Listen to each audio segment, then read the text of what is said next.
Welcome back to my YouTube channel hidden knowledge में आप सबका स्वागत है। आज हम डिस्कस करेंगे ट्रेजरी बिल के बारे में। क्या आप जानते हैं कि सरकार और रिजर्व बैंक ऑफ इंडिया के पास मनी सप्लाई को कंट्रोल करने के लिए खास हथियार है जिसे हम लोग ट्रेजरी बिल कहते हैं। ये छोटे समय के लिए जारी किए गए सरकारी बांड होते हैं जिसका उपयोग मनी सप्लाई को कंट्रोल करने के लिए किया जाता है। आज हम जानेंगे कि ट्रेजरी बिल कैसे काम करते हैं और हमारी अर्थव्यवस्था को कैसे संतुलित रखते हैं। मनी सप्लाई को घटाने में ट्रेजरी बिल का भूमिका क्या है, ये भी मैं आप लोगों को अभी बता दे रहा हूँ। जब बाजार में अधिक पैसा होता है तो यह महंगाई बढ़ाने का कारण बनता है। इस स्थिति को नियंत्रित करने के लिए सरकार और रिजर्व बैंक जैसे भारत का reserve bank of India treasury bill का उपयोग करते हैं। इसका कुछ की पॉइंट्स बता दे रहा हूं मैं आप लोगों को, ध्यान से समझिएगा, सुनिएगा और वीडियो को आप लोग लास्ट तक जरूर देखिएगा। ट्रेजरी बिल का निर्माण, इसका ट्रेजरी बिल को कैसे इशू किया जाता है।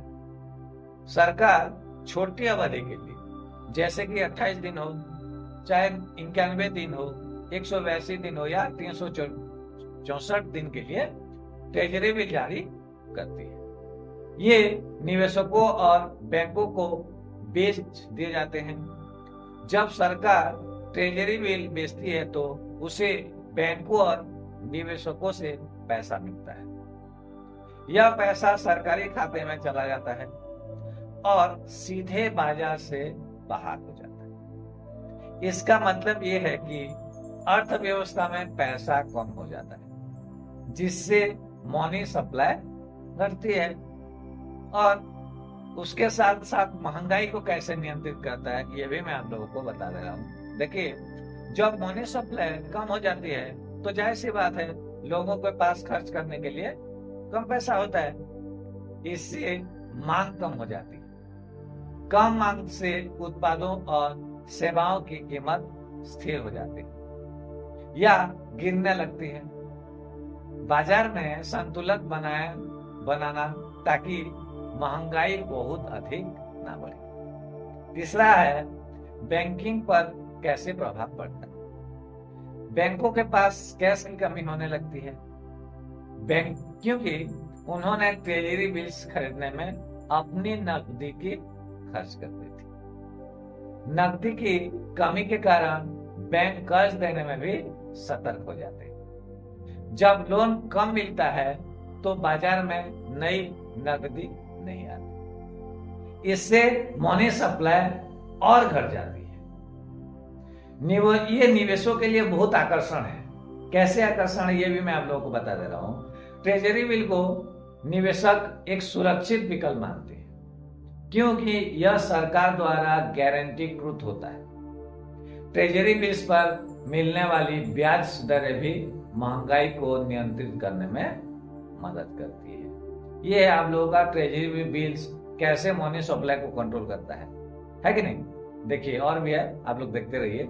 जब अर्थव्यवस्था में पैसा कम हो जाता है तो यह आर्थिक मंदी, कम मांग और रोजगार के अवसरों की कमी जैसी समस्या को जन्म देती है। ऐसी स्थिति में सरकार और केंद्रीय बैंक, जो हम लोग का केंद्रीय बैंक है रिजर्व बैंक ऑफ इंडिया, वो क्या करता है, ट्रेजरी बिल का उपयोग करके मनी सप्लाई को बढ़ाने का काम करती है। इसका भी कुछ की पॉइंट्स है, मैं आप लोगों को बता दे रहा हूं। जैसे कि एक ट्रेजरी बिल्स का फिर खरीदारी होता है।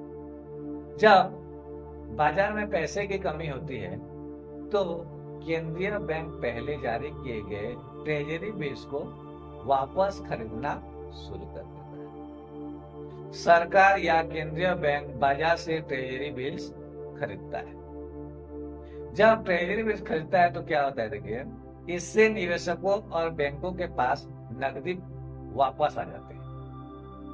नकदी की यह वापसी सीधे बाजार में पैसे की मात्रा को बढ़ा देती है जिससे मनी सप्लाई में वृद्धि होती है। दूसरा की पॉइंट मैं आप लोगों को बता दे रहा हूं, ये अर्थव्यवस्था में नकदी प्रभाव डालते हैं।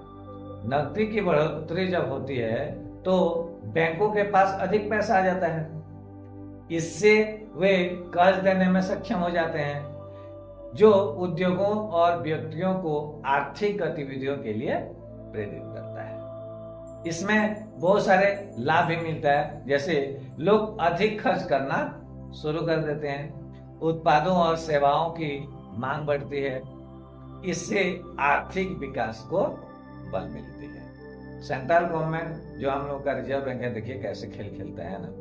उसके साथ साथ देखिए ब्याज की दरें में भी प्रभाव पड़ता है। जब बैंकों के पास अधिक नकदी आ जाती है ना, तब वो क्या करते हैं, बैंक के पास ज्यादा पैसा होगा तो लोन देना चालू कर देते हैं, ब्याज दर कम कर देते हैं।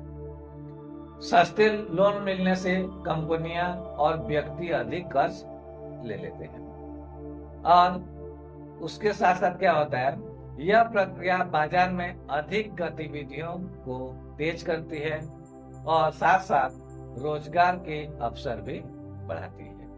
तो दोस्तों ये था तीसरा की पॉइंट। और एक की पॉइंट है जो मैं आप लोगों को बता दे रहा हूं, जैसे कि बैलेंसिंग डिमांड एंड सप्लाई, मांग और आपूर्ति का संतुलन बनाए रखता है। जब लोगों के पास अधिक नकदी होता है तो वे अधिक खर्च करते हैं, इससे उत्पादों और सेवाओं की मांग बढ़ती है, उद्योगों के अधिक उत्पादन करने की आवश्यकता होती है, जिससे रोजगार सृजित होता है।